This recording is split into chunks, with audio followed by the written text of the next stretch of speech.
Tonight, we're planning to stay over, and I need you to make accommodations for us. Excuse me, come on. I've mentioned this before, I protested. I'll be watching a play nearby, and since it ends late in the evening, we'll all be staying here during her son's absence. However, my mother-in-law arrived unannounced with 7 friends, completely disregarding my plans. Despite my attempts to decline and explain my situation, she nonchalantly suggested, "But you'll be back soon, right? We'll just drop our stuff, head out for a while. Can you prepare dinner and sleeping arrangements for us?" Feeling pushed to my limit, I recognized the shimmering necklace around her neck. I had endured her brazen behavior without confrontation for too long. Finally, I spoke up, "I can't.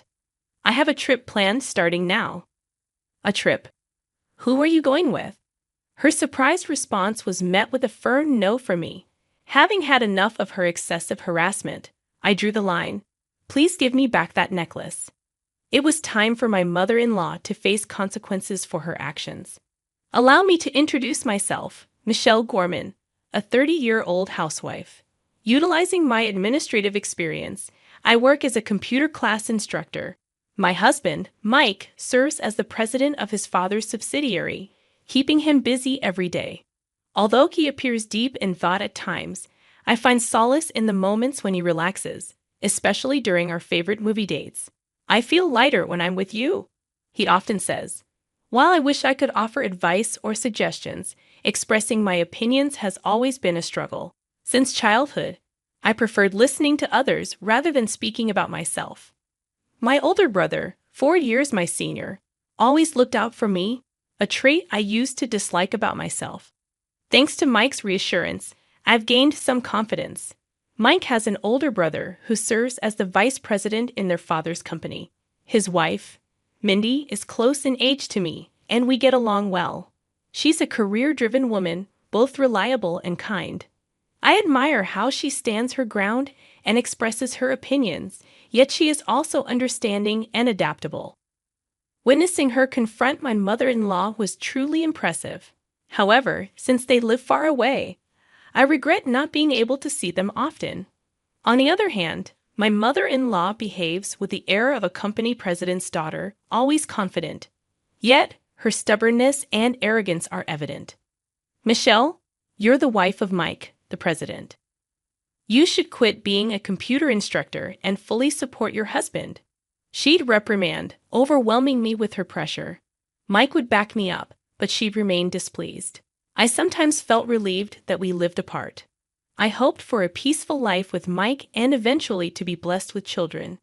Suddenly, Mike's father passed away from a heart attack. The news was so unexpected that it was hard for everyone to accept. Yet Mike and his brother had to think about the company's future. Mike decided to stay in New York for a while. I returned home and waited for Mike's call, knowing the added responsibilities on the two of them were immense. After discussions with his brother, it was decided that Mike would transfer to the New York headquarters. His brother became the president, and Mike was appointed vice president.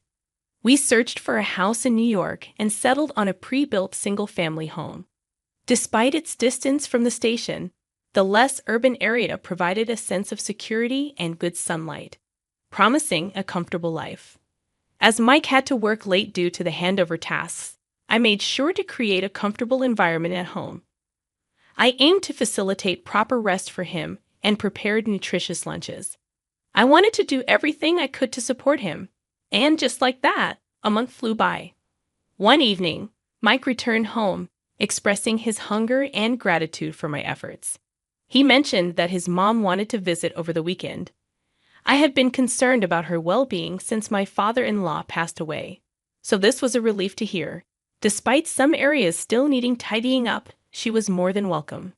Mike then suggested inviting his brother and his wife, Mindy, as well. I agreed, finding it easier to frequently meet my sister-in-law after moving. That weekend, we all gathered to catch up on the current situation and share memories of my father-in-law. Though it was sad that he was gone, I felt it was essential not to dwell on the sorrow forever. To lift my spirits, I started taking up a hobby. Seeing my mother-in-law's cheerful face brought relief. She always carried herself with elegance, wearing beautiful dresses and lovely accessories.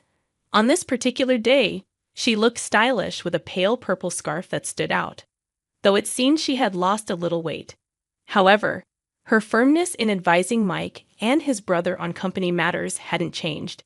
Since my father-in-law's passing, I felt that her strict remarks towards me had increased. "Michelle, we're running low on drinks. Could you go buy some?" she would command. When Jessica offered to go get them, my mother-in-law insisted, seemingly more commanding towards me than with Mindy. I thought she might be struggling with the loss of her husband, so I decided to observe and let her comments slide for a while. After dinner, Mike drove everyone home, and the night came to an end. However, for some reason, my mother-in-law began visiting our home frequently. She started criticizing my housework and complaining about Mindy. Moreover, she began going through our fridge without permission, leaving me stunned. "Michelle, Mike is so busy right now. You should pay more attention to the meals you prepare for him." "What if he collapses too?" she scolded. I promised to be more careful. The comments continued, feeling as though she was picking on me just to pass the time. When Mindy visited, my mother-in-law would quickly leave, claiming she had other things to do. She said it wasn't because she disliked me, but I felt otherwise. Perhaps she found it easier to assert herself over me, who rarely countered, than over Mindy, who always spoke her mind. Feeling the need to spend less time at home, I thought about finding a job. Even after finding one, the harassment from my mother-in-law intensified. "Michelle, we ran out of barbecue sauce at our place, so get some while you're out," she demanded. Her audacity sometimes left me dumbfounded, especially since she could easily buy premium ingredients from an upscale store. Then an incident occurred. A necklace I cherished disappeared. It was a keepsake from my mother, which I had kept safely on a shelf in my room. The only person I could think of was my mother-in-law, who frequently visited. Though I didn't want to suspect her, she often looked around our home and probably knew where most things were. Despite searching everywhere, it remained missing, so I decided to ask her about it. When I confronted her, she responded with a fierce yell, accusing me of losing it myself. I felt not only anger at being accused, but devastation at losing my mother's keepsake. Tears began to roll down my face. "I don't care, it's just a necklace. Why don't you have Mike buy you a new one?" she callously remarked. It wasn't about getting a new one. It was about the sentimental value. Realizing she wouldn't understand, I decided not to discuss it further. However, incidents kept occurring where money from my wallet and other items around the house would go missing. Despite keeping a watchful eye on my mother-in-law's actions, I never saw her take anything. Confused and emotionally exhausted, I confided in many who asserted that my mother-in-law was definitely the prime suspect. No one else had access to our home. The realization saddened me, yet there was no concrete evidence of her theft. I couldn't understand why she would do such a thing, especially since she continued to live a lavish lifestyle from the inheritance left by my father-in-law. Seeing my distress, Mindy made a suggestion. Little did I know at the time where this would lead. About 2 weeks after speaking to Mindy, Mike and his brother were going on a business trip to meet with a company from another state. Knowing about their trip, Mindy thought it might be a good time for us to take a break and invited me on a short vacation. Having been mentally and physically drained, I agreed to relax and enjoy the trip. Recently, the idea of a getaway had become appealing. I packed early and placed my travel bag near the entrance, eagerly waiting for departure time. Suddenly, the doorbell rang. Wondering who it could be, I checked the video feed to find my mother-in-law, accompanied by several others. "Hello, Michelle. I brought some friends. Please open up," she said. Opening the front door, I found my mother-in-law and about 7 friends, all carrying large bags. Were they going somewhere? "We're staying here tonight. Make us comfortable," she declared. Stunned, I replied firmly, "Excuse me, didn't I mention it? We're seeing a play nearby tonight, and since it ends late, we're all staying here." This was news to me, and my departure time was approaching. "Oh, did I inconvenience you?" I heard from Jessica that you were open to having us," she said, seemingly making up the story as she went along. Growing frustrated, I replied, "I'm sorry, but I wasn't informed of this, and I have plans." To my surprise, she looked taken aback. "But you'll be back soon, right? We'll drop our bags and head out for a bit.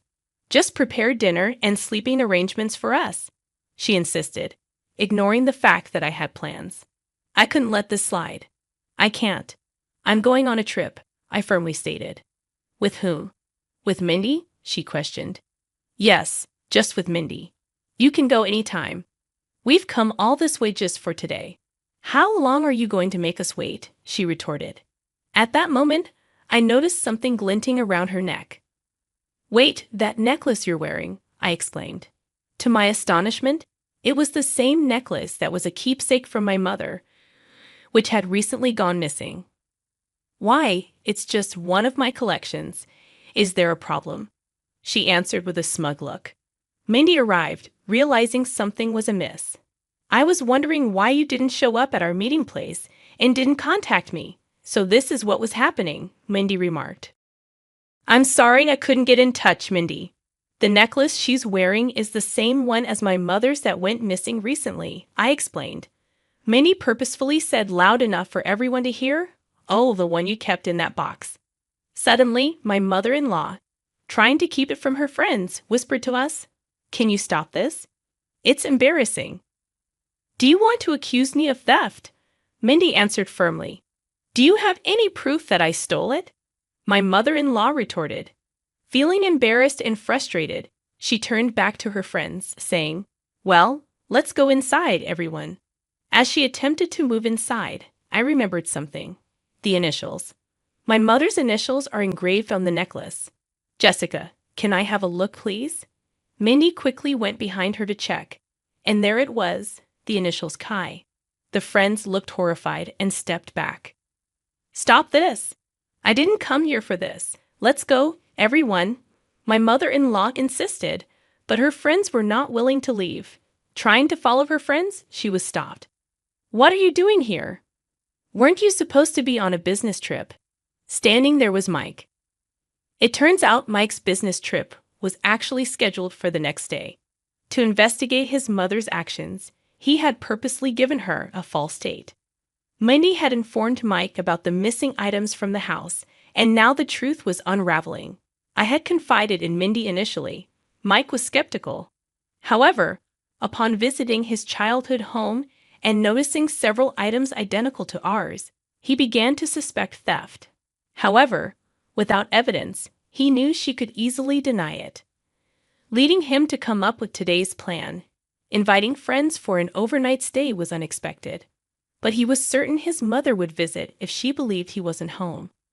As she tried to leave, I stopped her, demanding the necklace back.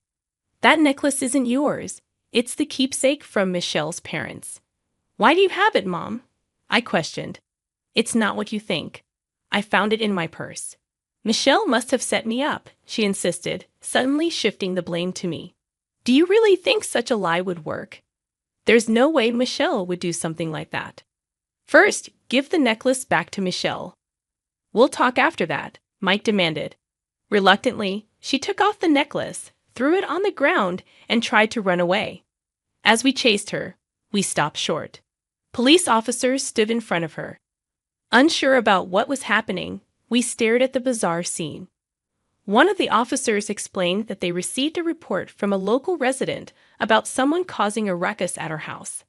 They had witnessed my mother-in-law sneaking into our backyard, likely using a spare key. Indeed, we had a spare key hidden beneath a plant pot in the backyard. This realization gave us chills and explained the missing items.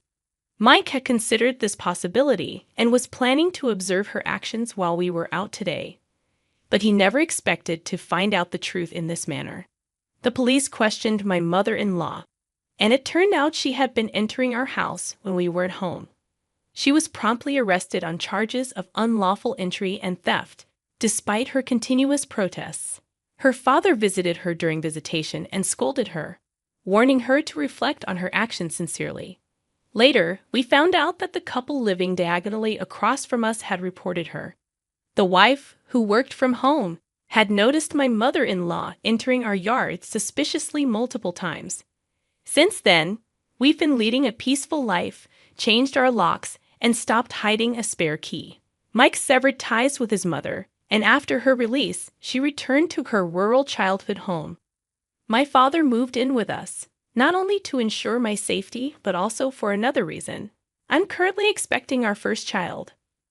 The support of Mike and my kind father makes me want to be a mother who embodies both tenderness and strength.